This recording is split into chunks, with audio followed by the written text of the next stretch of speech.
Rema hari ini, Ulangan 28 ayat 3-6. Diberkatilah engkau di kota dan diberkatilah engkau di ladang. Diberkatilah buah kandunganmu, hasil bumimu dan hasil ternakmu, yakni anak lembu sapimu dan kandungan kambing dombamu. Diberkatilah bakulmu dan tempat adonanmu. Diberkatilah engkau pada waktu masuk dan diberkatilah engkau pada waktu keluar.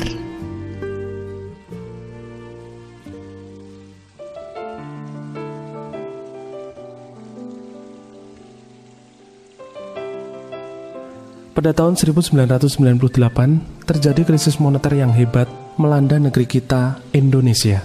Saat itu, Nina masih terlalu kecil untuk menyadari apa artinya krisis moneter dan dampaknya terhadap perekonomian keluarganya. Ia melihat ibunya tetap memasak dan memberinya makan 3 kali sehari. Ayahnya pun masih berangkat kerja di pagi hari dan pulang sore harinya. Nina tidak pernah kelaparan bahkan merasa kekurangan, sehingga ia merasa tidak ada yang berubah dalam kehidupannya, selain sekolahnya yang diliburkan untuk sementara waktu. Jadi selama ini, ia selalu berpikir bahwa krisis moneter yang pernah ada tidak mempengaruhi pekerjaan ayahnya. Setelah lulus kuliah, ia percaya untuk membantu bekerja di perusahaan ayahnya. Saat itu, yang ia lakukan pertama kali adalah mempelajari keuangan perusahaan dengan melihat catatan keuangan dan buku besar perusahaan ayahnya dari tahun pertama perusahaan tersebut berdiri. Ketika ia melihat catatan keuangan di tahun 1998, ternyata pada tahun tersebut perusahaan ayahnya mengalami goncangan yang cukup besar, bahkan sudah diambang kebangkrutan. Semakin dalam mempelajari sejarah perusahaan ayahnya, semakin Nina melihat nyata betapa luar biasanya penyertaan Tuhan atas keluarganya. Ia merasa begitu bersyukur karena pertolongan Tuhan, perusahaan milik ayahnya masih bisa bertahan hingga saat ini.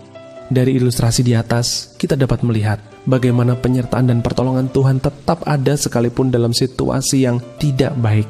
Oleh karena itu, sesulit apapun musim kehidupan yang sedang kita alami saat ini, tetaplah percaya bahwa Dia akan senantiasa memelihara kita di berbagai macam kondisi kehidupan yang sedang kita lalui, baik dalam keadaan melimpah maupun dalam musim kesusahan. Tangan Tuhan tidak pernah kurang panjang untuk menolong, karena hanya dalam Tuhan sajalah kita sebagai anak-anaknya mendapat hak istimewa untuk bisa mengakses berkat di semua musim. Tetaplah tinggal di dalam Tuhan sehingga hidup kita tetap terpelihara sepenuhnya.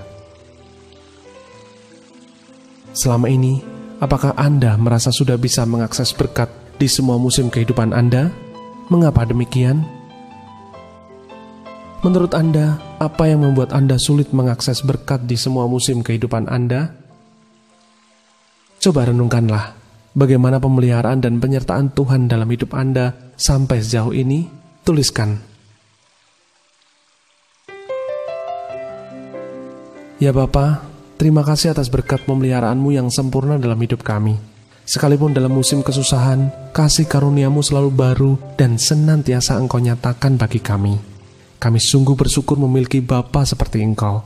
Di dalam nama Tuhan Yesus, kami berdoa. Amin. Dalam Tuhan, kita bisa mengakses berkat untuk semua musim.